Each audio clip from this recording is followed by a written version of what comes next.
sur notre argent est-il solidaire, donc en rapport avec Terra. Absolument. Alors, première question que je vais te poser, comment peut-on solidairement aider Terra avec son argent, tout bêtement, un projet comme Terra. Ouais, et deuxièmement, donc, la question du revenu d'autonomie à monnaie locale. D'accord. Alors, moi, je préfère parler de monnaie citoyenne locale. De monnaie citoyenne. Tu sais pourquoi? Monnaie citoyenne Parce que moi, je ne crois pas à la monnaie locale. Je crois à une monnaie locale qui s'interchange avec d'autres monnaies locales pour former des territoires de valeur qui nous permettront après d'avoir des leviers sur les marchés financiers. Parce que quand une monnaie, elle est que locale, c'est-à-dire qu'elle veut vraiment tu vois, uniquement être vraiment entre soi, en fait, on retourne au Moyen-Âge. Et aujourd'hui, non, c'est plus possible aujourd'hui. Aujourd'hui, il faut que ces monnaies, elles puissent s'échanger les unes avec les autres, et que moi, je puisse payer en monnaie locale à Strasbourg, à Lyon, à Toulouse, à Tournon d'HD, et aussi simplement que je paye en euros, si tu veux. Sauf qu'à chaque fois que je paye en monnaie locale, ben, je participe à l'économie locale. Tu vois, c'est ça la notion de monnaie citoyenne locale. À monnaie citoyenne locale.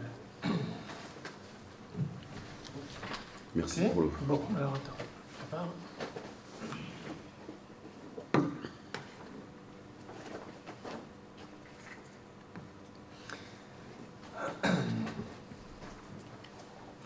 Donc dans le cadre de cette 23e édition du FRES, avec pour thème « Notre argent est-il solidaire ?», nous recevons Frédéric Bosquet, donc l'initiateur ou un des initiateurs du projet Terra en Lot-et-Garonne. Donc bonjour Frédéric Bosquet. Bonjour. Alors Frédéric Bosquet, comment peut-on aider solidairement, comment peut-on être solidaire avec son argent d'un projet aussi élaboré, aussi complexe que le projet Terra? Alors si tu peux juste nous rappeler en 3 mots, qu'est-ce que Terra? Alors ça tombe bien, donc dans le Terra, c'est un acronyme en fait. C'est l'acronyme de tous ensemble vers un revenu d'autonomie. Donc tout est compris dans le nom, tous, on prend tout le monde. Ensemble, chacun avec son style de vie, on ne veut pas que tout le monde soit pareil. On a besoin d'une démocratie dans une république parce que justement on est différents, donc tous ensemble, vers, on va quelque part, mais on ne sait pas où. On s'appuie beaucoup sur les travaux d'Edgar Morin, donc en particulier la notion d'émergence. Et donc quand on dit vers, c'est-à-dire qu'en fait, on a des grands principes qui nous permettent de dire on veut aller par là. Par contre, on va se saisir de ce qui se passe dans le réel.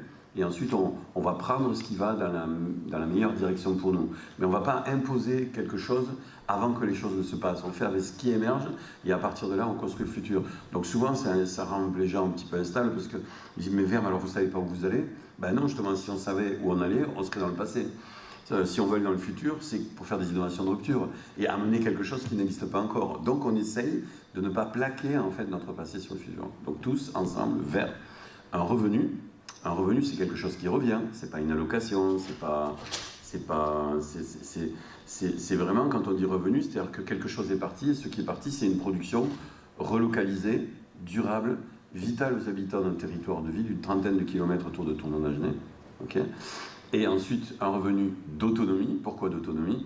Eh bien parce que nous, on ne veut pas un revenu qui soit uniquement destiné aux personnes qui sont utiles socialement. Encore que moi je pense que tout le monde peut être utile socialement, mais bon, ça c'est une autre question. Donc un revenu d'autonomie, autonomos, donc faire ses règles par soi-même. Donc ça veut dire que ce revenu doit permettre à chacun de pouvoir décider par lui-même de quelle vie il veut avoir, de quelle activité il veut conduire, que cette activité elle soit monétisable sur un marché à monnaie ou pas. Donc tous ensemble vers un revenu d'autonomie. Et ce revenu d'autonomie, on veut qu'il soit contre-garanti par cette production relocalisée et durable, et en particulier aux habitants de ces territoires et de la naissance à la mort. Voilà. Ce territoire concerne combien d'habitants? Alors là, on est dans une petite communauté de communes, donc c'est dans une zone rurale à revitaliser, c'est important pour nous, parce que tout l'objectif de Terra, c'est à travers ce processus de relocalisation de la production, de revitaliser une zone rurale, et donc elle fait à peu près 20 000 habitants, et il faut savoir qu'on est nous sur 3 petites communes, puisqu'en fait c'est pas un seul lieu, Terra, c'est ce qu'on appelle un écosystème coopératif territorial, donc c'est à l'échelle d'un territoire d'une trentaine de kilomètres autour de Tournon d'Agenais, et là on est pour l'instant sur 3 communes, la commune de Masquer, 200 habitants, voilà, la commune de Tournon d'Agenais, 700 habitants, et puis la commune depuis quelque temps de Trentel, au bord du Lot, là où on va faire le quartier rural en transition, où là il y a 800 habitants. Alors il s'agit de verser un revenu d'existence, un revenu de base, en monnaie citoyenne locale. Alors pourquoi monnaie citoyenne locale? Alors ça, c'est tout l'enjeu du projet, c'est que si on utilisait l'euro, en fait, si on n'utilisait que l'euro, parce qu'il ne s'agit pas de ne pas utiliser l'euro, mais si on n'utilisait que l'euro, en fait, on ne pourrait pas faire d'économie politique, parce qu'on ne sait pas d'où vient l'euro, et on ne sait pas où il va. Donc à partir du moment où on ne sait pas où il vient, comment il est dépensé, et on ne sait pas où il va, c'est très compliqué finalement d'articuler une orientation politique avec cette monnaie. Donc nous, on utilise une monnaie citoyenne locale, c'est-à-dire on prend l'euro, on le dépose sur un compte épargne éthique, là, il est déposé à la nef, donc on sait déjà que cet euro qui va servir de garantie à l'émission de cette monnaie locale, il ne va être utilisé que dans le cadre d'activités au service des humains et de la nature, puisque la nef publie chaque année l'intégralité de ses prêts, donc on sait exactement à quoi va servir notre argent. Et le deuxième élément, c'est que la nef s'est engagée pour 1 euro qu'on va placer sur ce compte qui va garantir une unité de monnaie locale, elle s'engage à mettre 2 euros d'investissement dans le réseau de la monnaie locale. Donc on multiplie par 2 en plus notre capacité à investir dans le territoire. Et avec cette unité de monnaie locale, en fait, eh bien, on a la garantie que cette monnaie ne va circuler qu'entre des acteurs respectueux des humains et de la nature. Pourquoi ? Parce que tous les entreprises, producteurs, collectivités qui vont accepter cette monnaie en échange de leurs services et de leurs produits ont été agréés par un comité territorial de dialogue qui est composé de toutes les parties prenantes de notre territoire. Vous avez un collège d'entrepreneurs, de producteurs, d'élus, d'habitants, de partenaires techniques et de chercheurs. Et donc cet agrément va donner l'autorisation à un producteur ou une entreprise de distribution d'accepter l'abeille parce qu'on a bien validé que son siège était local, qu'il avait une pratique correcte avec ses fournisseurs et ses clients et que ses produits et ses services étaient produits avec des modes de production compatibles avec les 17 ODD des Nations Unies. Donc cette monnaie citoyenne locale s'appelle l'abeille et elle préexistait au projet Terra. Oui, tout à fait. C'est la première d'ailleurs monnaie qui a été créée en France en 2009. Enfin, du XXe siècle, parce qu'il y en a une avant, mais du XXe siècle, c'était la première. Et en fait, c'était uniquement sous forme de coupon-billet. Et nous, quand on est arrivé, comme on veut que cette monnaie serve au-delà juste de l'achat alimentaire du quotidien, puisqu'on veut s'en servir pour louer des véhicules en partage, pour louer des appartements, pour louer des bâtiments professionnels. Bref, on veut s'en servir avec des montants plus importants. On a passé quasiment 15 mois à reprendre cette monnaie et surtout à la numériser sous la forme d'une application qui nous permet aujourd'hui de payer avec des petits smartphones là, un peu vintage là, par SMS ou alors par des smartphones classiques.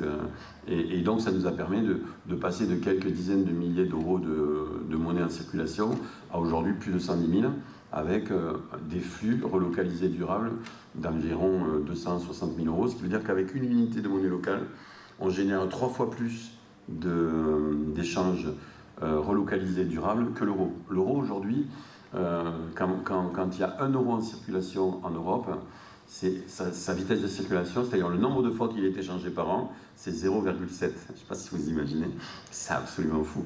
Ça veut dire que vous voyez cette immense masse d'euros que vous avez là, ça ne circule même pas une fois par an. Ça veut dire que la quasi-totalité de cette monnaie, en fait, elle est stockée et on fait de l'argent avec, en fait. Alors que nous, avec notre petite monnaie, chez nous, pour une unité de monnaie qui est mise en circulation, elle circule au moins 2,6 fois par an, ce qui montre qu'il y a un potentiel de développement. Et on sait que des chercheurs, en particulier Jérôme Blanc, là, qui a fait une étude sur les monnaies citoyennes locales, à Grenoble, il montre que ça peut monter jusqu'à plus de 12 fois. Donc vous imaginez, avec 1 euro que vous transformez en monnaie citoyenne locale, vous pouvez aller jusqu'à 12 fois plus d'échanges relocalisés durables. Et là, on voit que c'est un moyen d'augmenter la quantité de monnaie en circulation dans le territoire, alors qu'aujourd'hui, dans les zones rurales à revitaliser, l'argent est très rare, l'épargne quitte les territoires ruraux pour aller sur les marchés financiers, et donc on manque de tout. Alors, une question. Qui va déposer à la nef des euros pour fabriquer de l'abeille? Est-ce que moi, par exemple, je peux déposer 200 euros à la nef pour fabriquer cette monnaie citoyenne locale? Alors en fait, pour pouvoir le faire, il faut que vous soyez adhérent de l'abeille. Donc une fois que vous êtes adhérent de l'abeille, c'est tout bête, vous vous connectez sur Internet, il y a un site Internet sur lequel il y a l'abeille qui s'appelle la Ruche des monnaies. On est 5 monnaies locales à utiliser la même application autour de chez nous. Et donc vous allez sur ce site en fait, et une fois que vous pouvez même adhérer en ligne directement, et une fois que vous êtes adhérent, vous pouvez payer avec votre carte bleue et transférer de l'euro sur le compte de l'abeille, et en échange, quasiment instantanément, vous allez avoir sur votre application numérique en fait les abeilles qui vont être créées en fait à partir de cette garantie, et à partir de là vous pouvez dépenser dans un réseau d'une centaine de producteurs, entrepreneurs et magasins autour de Tournon-Dagenais. Ça va jusqu'à Agen, Villeneuve-sur-Lot, Tournon, Fumay. Donc, si je dépose 100 €, j'aurai 300 abeilles, c'est ça? Ah non. Il faut préciser. Non, si vous déposez 100 €, vous aurez 100 abeilles. 1 € égale une abeille. Par contre, nous, on sait qu'une fois que vous aurez ces 1 €, en fait, vous allez les échanger sur le territoire, en fait, pour acheter des produits et des services. Eh bien, contrairement à l'euro, où il n'y aurait eu que 0,7, donc de création de PIB, en gros, pour aller vite, de PIB, 0,7 avec 1 €, eh bien nous, avec ce même euro qui est en abeille, vous aurez 2,3 fois plus de PIB et en plus relocalisé et durable. Vous voyez? Parce qu'en fait, votre monnaie, elle va s'échanger. Quand vous allez payer le paysan avec ça, par exemple, si vous payez votre boulanger, le boulanger va payer le paysan qui va lui fournir la farine, le paysan qui fournit la farine, il va payer son comptable, en monnaie citoyenne locale. Le comptable, lui, il va payer, alors bientôt, on en parlera, mais bientôt, il pourra payer son énergie en abeilles. Et donc, vous voyez, ça tourne comme ça. Et donc, comme ça tourne, ça reste sur le territoire et ça crée beaucoup plus de richesses, en plus des richesses relocalisées, durables, et en plus avec un mode démocratique, puisque les acteurs qui sont dans le réseau abeilles sont choisis, sont sélectionnés par les parties prenantes de la monnaie locale. Alors aujourd'hui, à Terra, combien de personnes vivent de leur activité et combien de personnes reçoivent ce fameux revenu d'existence en monnaie citoyenne locale, donc en abeille? Alors là, je vais vous décevoir, mais c'est normal, c'est un projet de recherche-action, donc on prend en compte le réel. Donc aujourd'hui, en fait, la bonne nouvelle, c'est qu'il y a plus de 100 personnes, on a dépassé les 105 personnes qui ont déménagé pour venir réhabiter en fait ces communes rurales. Pour vous donner un ordre d'idée, en fait, on est à peu près tous autour de Tournon-Dagenais, ce qui veut dire qu'on a fait progresser la démographie en positif de cette petite commune rurale de plus de 10%, puisqu'en fait il y a 700 habitants. Donc du coup, c'est vraiment important. Et en plus, la moyenne d'âge des gens qui viennent s'installer en fait avec nous sur ce territoire, c'est 38 ans, contre 55 ans. La moyenne d'âge des gens qui habitent ces zones rurales à revitaliser. Donc ça veut dire que non seulement on fait revenir des gens, mais en plus ces gens sont plus jeunes, donc plus actifs, et donc ont plus de capacité finalement à prendre en charge des productions à destination des habitants de ce territoire. Donc ça c'est le côté bonne nouvelle. Le côté mauvaise nouvelle, c'est que pour l'instant, on n'a pas assez relocalisé de production dans le territoire pour pouvoir verser des revenus d'autonomie en fait aux personnes. Donc pour l'instant, on est plutôt dans des logiques de revenus d'activité. Donc aujourd'hui, sur les 100 personnes qui viennent habiter, il y a à peu près, on va dire, une quarantaine de personnes qui sont actives. Et sur ces 40 actifs, on va dire, il y a à peu près 8 équivalents temps plein qui sont rémunérés pour leur travail. Et quand je dis les 8 équivalents temps plein, ça veut dire qu'on a des personnes qui sont sous des formes juridiques différentes. Pour nous, c'est important que la personne, elle puisse choisir sa forme juridique. Donc certains sont salariés des coopératives qu'on a créées. Certains sont sous forme d'auto-entrepreneurs. D'autres sont dans ce qu'on appelle des coopératives d'activité et d'emploi. Une coopérative d'activité à l'emploi, c'est quoi? C'est une coopérative qui va transformer votre chiffre d'affaires en salaire et qui va s'occuper pour vous de toutes les démarches administratives, juridiques, sociales, économiques, financières, comptables. Et du coup, la personne va pouvoir se lancer dans une activité économique sans avoir le poids de devoir gérer vraiment toute la partie un peu, on va dire, excusez-moi du terme, un peu chiante de l'entreprise. Ce qui nous permet d'avoir des personnes qui jamais ne se seraient mis à leur compte s'il n'y avait pas eu cette coopérative d'activité. Et puis en plus, la coopérative d'activité, elle va accompagner aussi ces personnes dans la création de leur activité. Certaines d'entre elles vont pouvoir rester à vie salariées de cette coopérative parce qu'elles y sont bien. Et puis d'autres, au bout d'un certain volume d'affaires, peuvent se décider, mais moi, je quitte cette coopérative et je vais monter ma propre société. Donc on a un partenariat avec cette coopérative d'activité et d'emploi qui s'appelle Cap Action.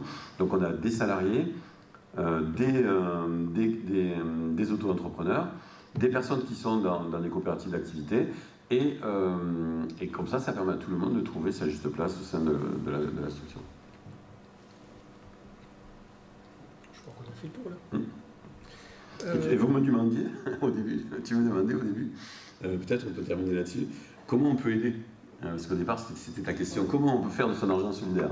Donc nous, quand on présente le projet, on dit toujours aux gens, vous avez aujourd'hui, si vous voulez vraiment faire de l'innovation de rupture, suivez votre temps et suivez votre argent. Donc si aujourd'hui, vous ne dépensez pas 15% de vos revenus en monnaie citoyenne locale, Si aujourd'hui vous n'avez pas 15% de votre épargne placée dans une entreprise qui accepte la monnaie citoyenne locale, et si aujourd'hui vous ne passez pas 15% de votre temps actif de la semaine à créer ce qu'on appelle nous des écosystèmes coopératifs territoriaux, c'est-à-dire un ensemble de structures qui vont vous assurer les besoins de base de votre vie autour de vous, alors c'est que là, vous avez un problème. Parce qu'aujourd'hui, on est dans une situation quand même relativement compliquée. Je ne veux pas jouer les oiseaux de mauvais augure, mais si aujourd'hui vous n'êtes pas dans un réseau d'acteurs qui vous assure les besoins de base là où vous êtes, vous devriez vraiment passer un certain temps à vous y trouver. Et pour ça, il y a plusieurs façons. Hein. C'est quitter la ville, aller habiter dans des zones rurales à revitaliser, parce que pour moi, je pense que le futur n'est pas dans les villes, il est dans des réseaux de communes fédérés à la campagne. Pourquoi je dis ça? C'est pas moi qui le dis, c'est des chercheurs qui le disent. Aujourd'hui, une ville comme Toulouse, Paris, Lyon, Marseille, a une empreinte écologique d'environ 300 fois sa taille. Autrement dit, ce sont des lieux qui concentrent l'extraction des ressources des territoires et les concentrent dans un endroit dans lequel il n'y a aucune résilience. C'est-à-dire que si demain vous avez l'euro qui s'effondre par exemple, si demain vous avez une crise systémique, dans les 3 mois qui vont suivre, ça va être le chaos. Alors je ne dis pas que ça va arriver, je dis que tout citoyen qui veut assurer la sécurité de sa famille devrait vivre dans une commune qui lui garantit la souveraineté de ses besoins fondamentaux, c'est-à-dire l'énergie, l'eau potable, l'alimentation, une habitation autonome, et ensuite un réseau de véhicules en partage, et tout un ensemble d'activités autour de la transition et de la culture. Si cette commune n'est pas capable de garantir à ses habitants, dans l'espace dans lequel cette commune se trouve, alors dans ces cas-là, cette commune, c'est pas une commune. Parce qu'une commune, c'est l'endroit où on gère des communs. Et comment on gère des communs? On fait en sorte de les préserver, de les développer et de les transmettre aux générations futures. Je ne vois pas dans les villes, et il y a beaucoup de chercheurs qui aujourd'hui ont travaillé là-dessus et qui le démontrent, je ne vois pas comment aujourd'hui on peut préserver, renouveler et transmettre les générations futures dans des villes de plus de 10-15 000 habitants. Au-delà, on sait aujourd'hui qu'on consomme plus de ressources qu'on en recrée, et dans ces ressources-là, moi je parle de ressources réelles, de ressources qui sont locales, durables, vitales aux habitants. Moi, la ressource financière n'est pas une ressource, c'est le symbole d'une ressource. Donc c'est très important que si vous êtes dans cette situation-là, vous travaillez avec d'autres, dans un collectif, à vous retrouver dans un écosystème coopératif territorial. Et pour ça, dépensez 15% de vos revenus dans de la monnaie citoyenne locale auprès d'entreprises locales. Mettez 15% de votre épargne des entreprises qui produisent de l'énergie, de l'eau, de l'alimentation, des habitats durables, des flottes de véhicules en partage. Et puis utilisez 15% de votre temps à réfléchir sereinement à comment vous allez vivre dans 5, 10 ou 15 ans. Et est-ce qu'il n'est pas possible de recréer un milieu urbain ce type d'écosystème résilient? Parce qu'en milieu urbain, il y a beaucoup d'initiatives, habitat partagé, jardin partagé, il y a des coopératives de production d'énergie. Il me semble qu'il y a quand même une dynamique qui est assez intéressante. Est-ce que ce n'est pas possible de recréer cet écosystème avec donc 15% de l'argent en monnaie locale, etc. Alors, le gros problème que vous allez avoir en ville, c'est pour ça qu'on s'est installé dans une zone rurale. Je vous invite à lire d'ailleurs Écologie politique d'Henri Gortz, il a écrit plusieurs bouquins qui expliquent un peu la problématique qu'on a dans ces zones fortement urbanisées. C'est qu'en fait, c'est pas en mettant des ruches sur les toits de Paris que vous allez nourrir Paris et sa zone.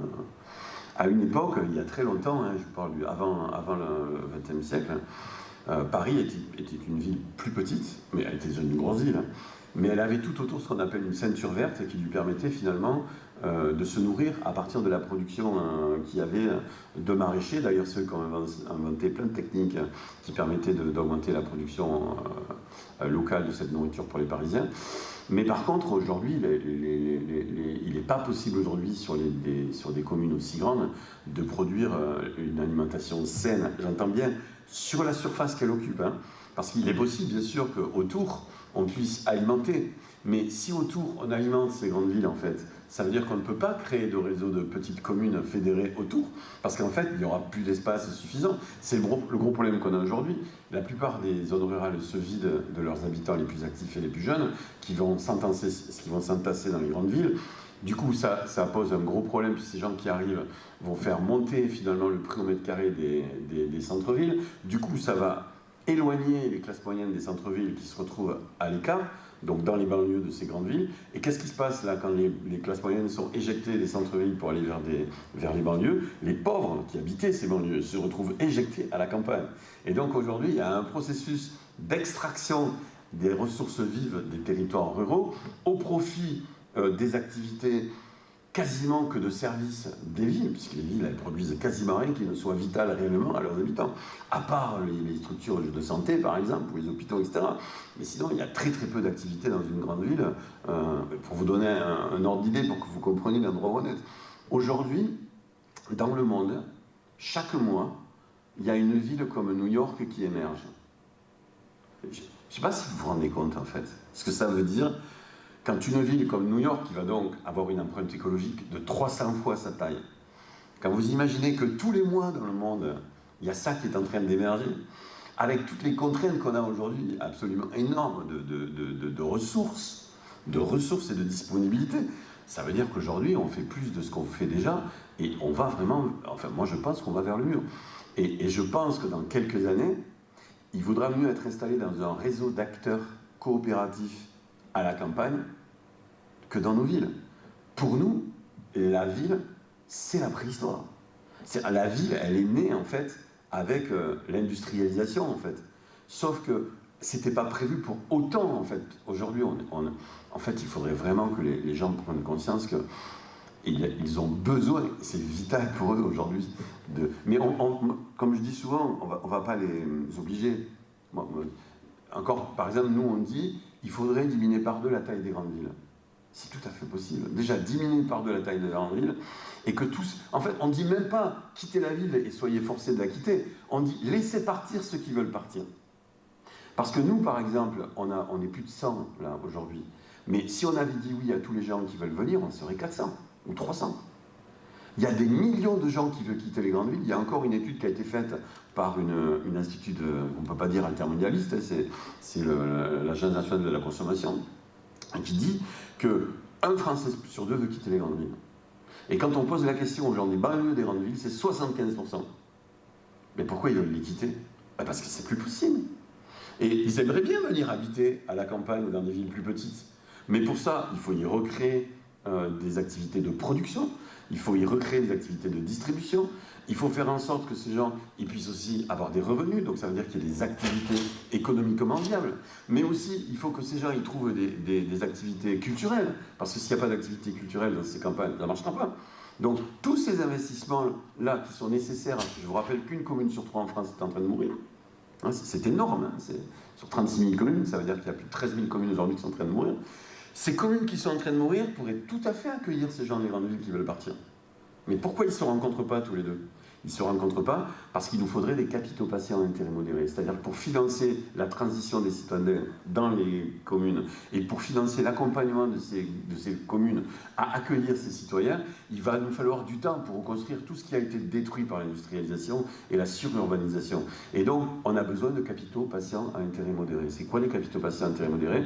Ce sont des capitaux qui vont être remboursés au plus tôt à 10 ans.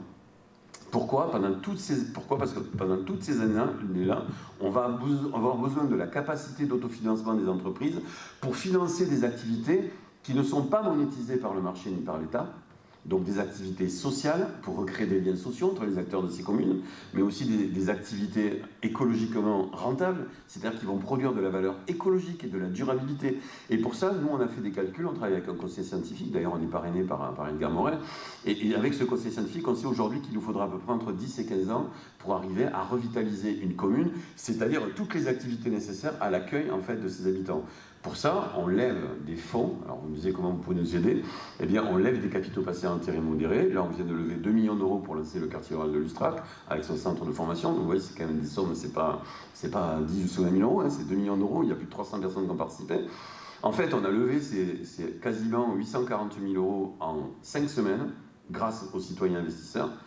Par contre, on a rencontré plus de 50 institutions financières publiques, privées et de la société civile pour financer ce projet. Pas une ne l'a financé. Pourquoi? Pas parce qu'ils n'ont pas d'argent. Et je me souviens, il y a même des directeurs de structures qu'on a rencontrés, ils avaient la larme à l'œil en disant « Votre projet, c'est un super projet. Mais moi, je n'ai pas de véhicule patient à intérêt modéré. » Et là, je dis « Mais la Banque des territoires, qui est chargée du développement des territoires, elle n'a pas de capitaux patients à intérêt modéré. » Et elle arrive avec des prêts, en fait, à 4, 5, 6%, avec des remboursements dès la première ou la deuxième, maximum la troisième année. Mais comment on fait pour revitaliser une zone rurale quand on a des taux à 4, 5, 6% et que derrière il faut rembourser dès le lendemain matin alors que tu n'as pas encore recréé les conditions dans lesquelles les entreprises peuvent se développer? Et donc là on voit que notre problème aujourd'hui de sururbanisation, c'est pas du tout un problème de disponibilité des terres et des ressources, c'est un problème qu'aujourd'hui les rendements demandés par ceux qui mettent de l'argent pour développer des activités sont tellement importants et le délai de remboursement tellement court que seules des activités concentrées peuvent fonctionner en fait. Et là on se rend compte que là on va dans le mur, quoi. Parce que si le système financier actuel n'est pas capable de financer sur le long terme ce qu'on a besoin pour transitionner, alors oui, on va aller au mur. Donc pour finir sur une note optimiste... Oui, parce que là c'était un peu... Oui. Oui, donc pour finir sur une note optimiste, Frédéric, donc comment peut-on aider Terra alors, au jour d'aujourd'hui? Et si on veut s'inspirer de Terra pour créer ce type de projet, donc un écosystème collaboratif, que faut-il faire? Alors moi je pense que vraiment la priorité des priorités, si vous voulez faire une transition, ce que nous on appelle une transition écologique profonde, c'est-à-dire pas juste dire liker des posts quand on parle de la planète en disant ouais je suis ok, c'est super top. Parce que l'énergie que vous dépensez avec votre doigt sur le like, ça va pas suffire à changer la planète. La pauvre planète elle a besoin de plus. Donc si vous voulez vraiment faire une transition écologique profonde, la seule chose que vous avez à faire, c'est de devenir autonome. Vous, votre famille, vos amis et votre environnement. Et pour ça, il vous faut dépenser votre argent à 15% de vos revenus en monnaie citoyenne locale. Pourquoi? Parce que grâce à ça, vous allez développer une activité et développer des productions au service des humains et en même temps dans le respect de la nature. Donc, dépensez 15% de vos revenus en monnaie citoyenne locale.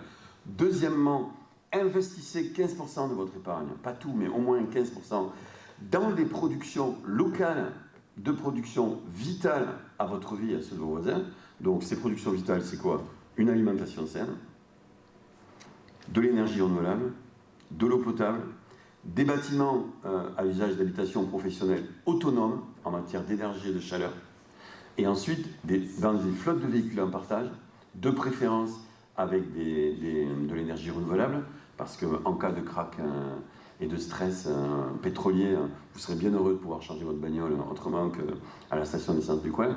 Et puis, dernier élément, mettez-vous en contact avec des personnes qui sont engagées dans une transition déjà, formez-vous. On a besoin de se former pour changer. On ne peut pas y aller comme ça. Si vous allez faire le monde de l'Everest, vous n'y allez pas aller en pantoufles et en t-shirt. Donc formez-vous et vous verrez qu'il y a des personnes qui l'ont fait, il y a des personnes qui sont en train de le faire et qui sont prêtes à vous former. Et enfin, dernier élément, visitez. Allez visiter des écolieux. Allez visiter des écolieux à la campagne, au bord des villes. Renseignez-vous, il y a des MOOC qui existent sur Internet, par exemple, vous avez les MOOC de la coopérative Oasis. Renseignez-vous et vous verrez que finalement, c'est pas si compliqué que ça. Le plus compliqué, c'est changer ses représentations. Le plus compliqué, c'est traverser ses peurs pour se dire, ben moi, aujourd'hui, je peux le faire, je peux entrer d'autres avec moi, et ça va le faire. Nous, on a eu peur aussi. Mais à un moment donné, on s'est dit, mais il y a des gens qui l'ont fait et ça marche super bien. Je pense que si vous faites ça, dans les 2 ou 3 ans, on vous retrouvera à la campagne. J'ai dit. En tout cas, on peut retrouver une bonne partie de ces informations sur le site de terra.coop. Oui, c'est ça, terra.coop, TERA.coop. Et si vous voulez aller plus loin, j'ai fait un petit guide des écolieux en transition. Et vous trouverez, il est en participation libre et consciente sur le site. Donc c'est www.transition.coop. Voilà. Donc Terra pour l'écosystème et transition.coop pour le petit guide. Merci Frédéric Bosquet. Merci.